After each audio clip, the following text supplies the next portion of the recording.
Hello and welcome to another edition of Too Much Willie Nelson. I'm your guest host, Sean, and a little under the weather, so excuse that. But also taking a quick sidestep from the cassettes I've been doing, because this was the one I intended to do first initially. And today I'm going to very briefly talk about, long story short, Willie Nelson 90, live at the Hollywood Bowl.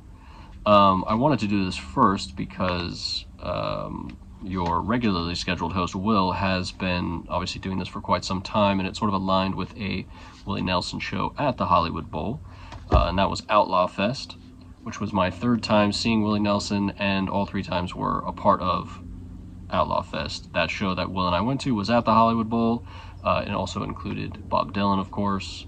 The year before that was also Bob Dylan and John Mellencamp. Anyway, those are just tangents. That was part of the reason why I wanted to do this show at the Bowl. I was not at this show. Will, your scheduled host of every other day, was also not at this show. The tickets were very expensive for these two nights. But I picked up this package, and this package is a 2-disc whopping, that's right, 2-disc live set, as well as a Blu-ray with the whole show. It comes in at 2 hours and 49 minutes, so a little bit of length there. It's unusual for most Willie albums, which are very short. So it's recorded live at the Hollywood Bowl on April 29th and 30th, 2023, when he turned 90. So he's now 92. So it has a bunch of Willie classics, but he's not singing on all of them. Let me just talk about let me just show you the packaging first, I guess. So we got this. It's a nice little gatefold type thing. There's the Hollywood Bowl, if you've never been. I'm not a big fan of the Hollywood Bowl. Beautiful to go to, sure, one time, I think it's worth it, but really not my favorite place to see a show in Los Angeles by any means. Bunch of nice pictures. You got the 2 discs of CDs there, and you've got the Blu-ray over here. The Blu-ray comes in another package with more artwork there, which is nice.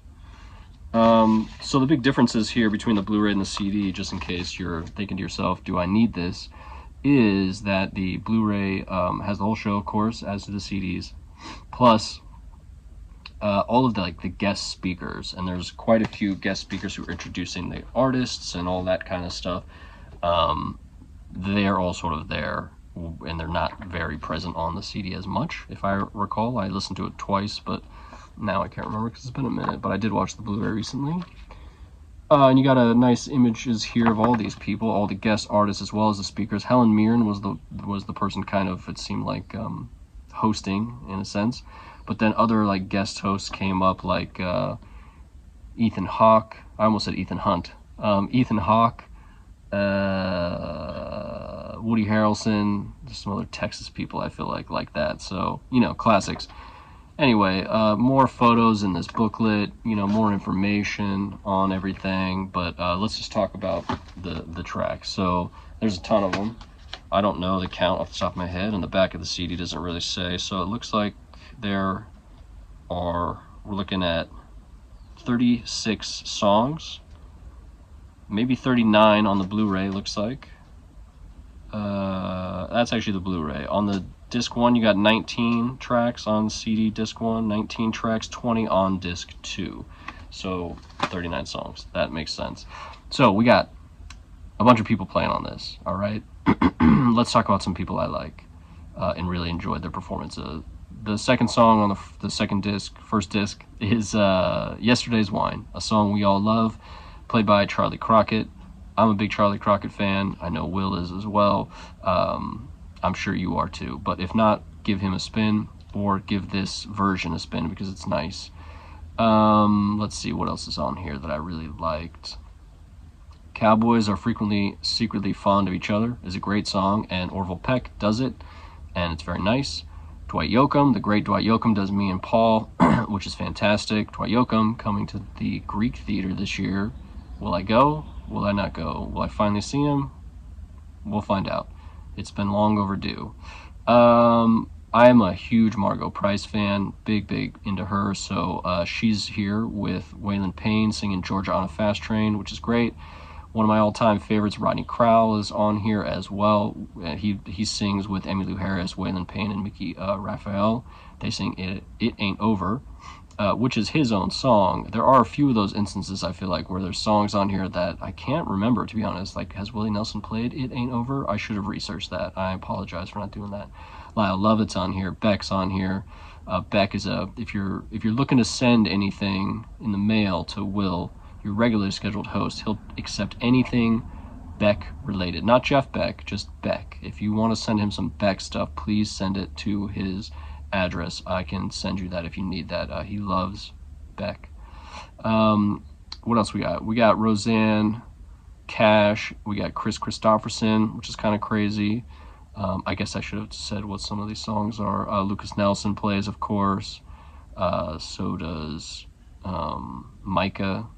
We got Willie Nelson, of course, playing some of his own songs. Willie Nelson plays Stardust, Will You Remember Mine, Something You Get Through, California Sober. Ziggy Marley's on here. Who else? Oh, I love the Leon Bridges and Gary Clark Jr. song. They played Nightlife, which is great. Texas Flood, Gary Clark Jr. plays that as well. I like those guys a lot. I missed their show at the Bowl recently because who wants to go to the fucking Hollywood Bowl? Let's be honest. There's some other great songs on here. I mean, overall, I really enjoyed this. You know, I'm not always a big live album fan. This in particular sort of had my hesitation. Look at my sweat marks on this thing. This had my hesitation because it's mostly not even Willie Nelson. It's mostly other artists playing his songs. But overall, really enjoyable. The Blu-ray I really enjoyed as well. Watching it all was really nice. So yeah, those are some of my highlights. Obviously, Willie Nelson playing his songs is great. Willie and Snoop Dogg do Roll Me Up and Smoke Me When I Die, which is very entertaining. Willie Nelson and Keith Richards play a song, We Had It All, which is really nice. Yeah, I think that's kind of it. Oh, I like Miranda Lambert's cover of Mamas Don't Let Your Babies Grow Up to Be Cowboys. It's good. Yeah, it's just good. Overall, it's good. I feel like I've just been talking with no real clear direction, and I apologize for that. It's the illness on my brain, I think. But at any rate, if you're looking to get this, I really enjoyed this. I would wait for the price to drop, but overall, if you're a Willie fan or a completist, definitely get it. It's worth it. That's it. I said it was going to be short. It was not short. I apologize. Next one will be shorter, hopefully. Bye-bye.